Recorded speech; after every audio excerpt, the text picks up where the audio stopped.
सवाल है हौसला बढ़ाने का। अगर आज मैं उनका हौसला नहीं बढ़ाऊंगा तो कैसे चलेगा।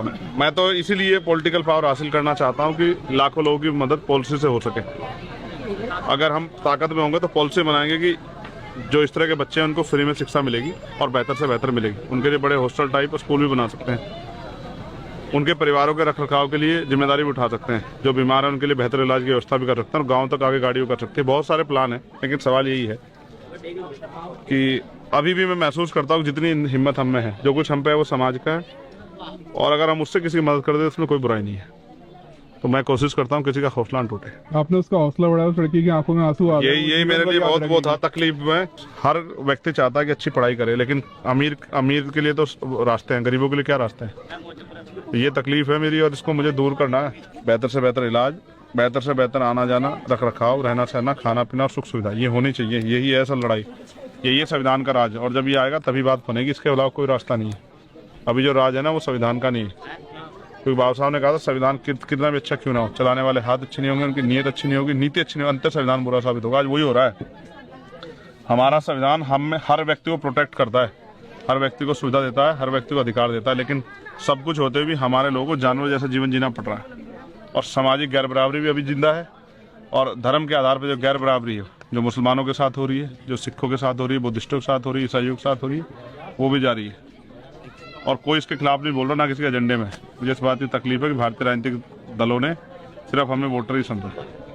अभी हमें बहुत कुछ करना और बहुत तमन्ना लेके हम लोग कर रहे हैं, और मेरा विश्वास है अगले 10-15 साल में हम ये कर देंगे, क्योंकि आज हमारी टीम बहुत तेजी से इस काम करने लगी है। लगता है कि आपने जो ग्रेट चमार का बोर्ड लगाया था, उसकी वजह से इनने रॉयल चमार लिख रखा था यहाँ पर। आप कहीं ना कहीं इन्फ्लुएंस तो हुए। इसको मैंने समझाया था कि ये क्या है।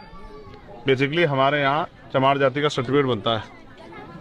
यहाँ बिजनौर में आप पता करा लो, बनता है ना सर्टिफिकेट, चमार जाति का सर्टिफिकेट। और डीएम इशू करता है ना उस सर्टिफिकेट को, कहीं तहसीलदार करता है, कहीं एसडीएम करता है, होता है ना।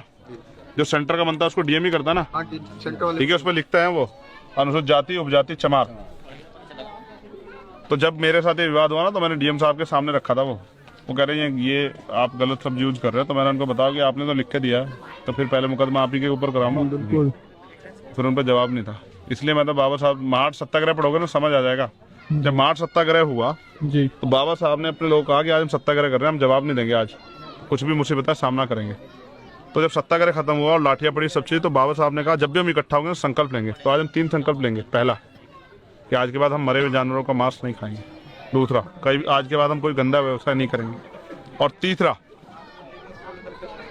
कि जब तक देश में जाति है, हम जाति के आधार पे अपने आप को नीचा मान के अपना मनोबल नहीं डाउन करेंगे। यानी कि उनके कहने का मतलब ये था कि जब तक जाति व्यवस्था को आप खत्म नहीं करोगे, तब तक आप जाति के आधार पे अपने आप को छोटा मान के मनोबल डाउन करो। इसलिए मैंने कहा कि हम ग्रेट हैं मेरे। और इस ग्रेट कहने से मैं ये नहीं कह रहा हूँ कि कोई ग्रेट नहीं है, सब ग्रेट हैं। मेहनत कर जातियाँ सारी ग्रेट हैं, हर व्यक्ति ग्रेट है। वो काम से ग्रेट होता है, जाति से नहीं होता, ठीक है। फिर मैं आपसे कह रहा हूँ बहुत जिम्मेदारी से इस बात को कि चीज़ें बदलेंगी और उसको कोई नहीं रोक सकता, क्योंकि परिवर्तन प्रकृति का नियम है।